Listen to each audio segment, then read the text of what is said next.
Veliki pozdrav svima i dobrodošli u moj novi video. Danas, kao što vidite po samom naslovu, evo te, prošla je cijela godina kako ovo nisam rekao. Otvorit ću novu godinu sa jednim veoma cool videom, a to su anime preporuke. Da se zna, preporučit ću vam anime uz koje sam ja lično uživo i tako vas naterati da barem bacite pogled na njih. Zaboravih da napomenem, a to je da je ovaj video za Ginkovo Jusketovo takmičenje, tako da će ovaj video najvjerojatnije biti najbolji na kanalu. Tako da, toliko do uvoda, pa hajde da počnemo. Ide gas na max. Ide gas na max. Ok, znam da ne znate, ali ovaj anime sam spomenuo u prošlim anime preporukama, ali šta ću kad je veoma dobar? Da, pričamo o Beyblade Burstu. Ovaj anime je sličan kao JoJo, naravno ne po priči ili kvalitetu, već po protagonistima. U svakoj sezoni dolaze novi glavni likovi, što priču čini još zanimljivijom. Protagonista prve sezone, Volt Tao, i krenuo je da se bavi Beybladeom čisto iz zabave. Nakon svog prvog meča, Volt shvata da Beyblade nije samo zabava i kreće da to shvata ozbiljno i zajedno sa Valtrijekom kreće da naglo da trenira. Nakon svog prvog meča na opštem turniru, Volt sreće svoje prijatelje i tu je našao svog večitog rivala i najboljeg prijatelja, Shua Kurenaia. Karakterni razvoj u ovom animu su dosta dobro odrađeni i svaki protagonista se kroz svoju sezonu dobro razvija kao lik. Također u ovom animu nisu zapostavljeni sporeni karakteri koji također kroz sezone prolaze kroz svoj karakterni razvoj. Ono što razlikuje ovaj anime od ostalih kliše mainstream shonena jeste da se ovdje likovi ne zaboravljaju. Pravi primjer su likovi kao što su Rantaro, Louis, Shu, Free, Silas i još dosta njih.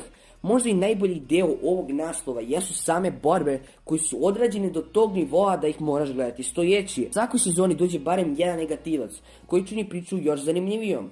Inače, ako ste fan dobrih animacija, ovaj anime je čist pogodak za vas. Svaka epizoda će vam dobro držati pažnju zbog borbi koje se nalaze u njima. Soundtrackovi su dosta dobro odrađeni i super se uklapaju u bilo koju scenu. Anime ima 5 sezona, 5. još traje, a 6. je najavljena da će izaći ove godine. OLM Studio radio prve 3 sezone, a na zadnje 2 rade zajedno OLM i Entertainment Studio. Mislim da sam dosta pričao o ovom nastavu, tako da prelazimo na High School DxD. Ok, ovaj naslov je čist kancer, tako da ću vam preporučiti anime na ovaj način. Volite li sisate žene? Žene sa tolikim dojkama da mogu lubenicu da slome, ili ako ste veliki fan njih, da kao ovaj mali spamujete ovakve poruke na Instagramu. Onda znajte da je ovaj anime pun pogodak za vas. Sljedeće što ću vam preporučiti, a da nije toliko popularno, jeste Afro Samuraj. Ovako, u ovom animu ćete po prvi put vidjeti crnog Japanca samuraja, koji ima katanu veću od njega. Iskreno, mislim da ima još nešto veliko.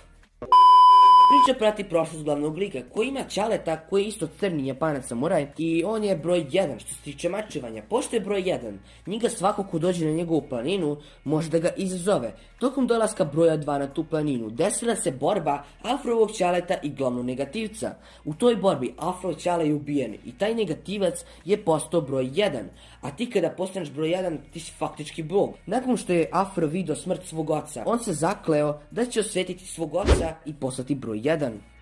Sada, razlika između ovog animea i ostalih jesu što ovaj anime nema japanski dub, već američki, koji ako mene pitate je dosta dobro urađen. Također, fajtovi su dosta dobro odrađeni, a možda i najbolji dio ovog animea jesu ti soundtrackovi koji stvarno kidaju. Ovdje možete naći dosta smiješnih, a i onih trenutaka, da, znate na šta mislim. Mislim na jebanje. Anime ima samo 5 epizoda, radio ga je Gonzo i Funimation Studio. Imate ga na Anime Srbiji, tako da bacite pogled na ovaj anime, nemoj da vas sanjam. Ok, znam da niste svi gledali ovaj naslov, a to je Another. Iskreno da vam kažem, i nije nešto.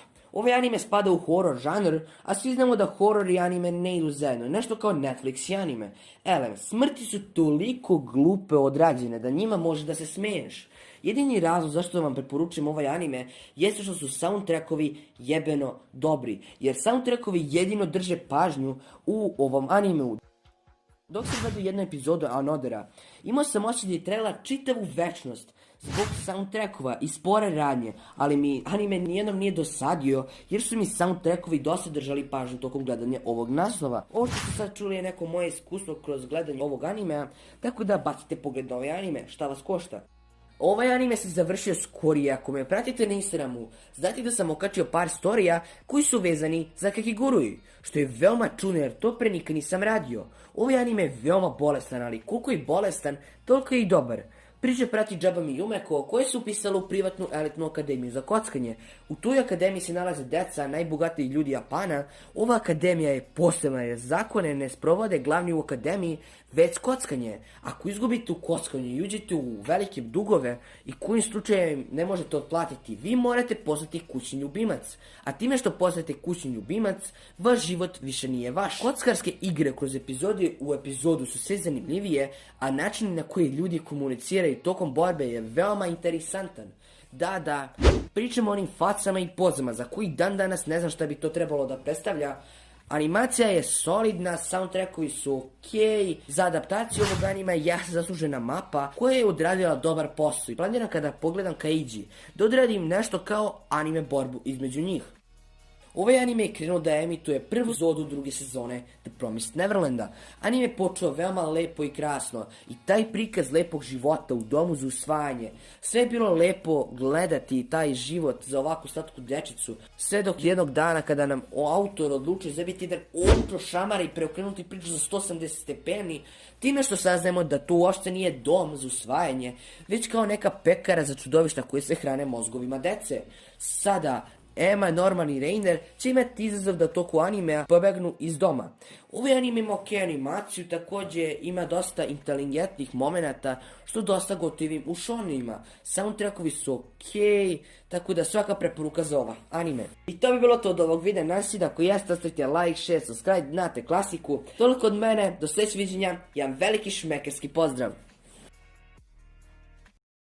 Hvala svima koji su gledali video. Hvala i ostavite like i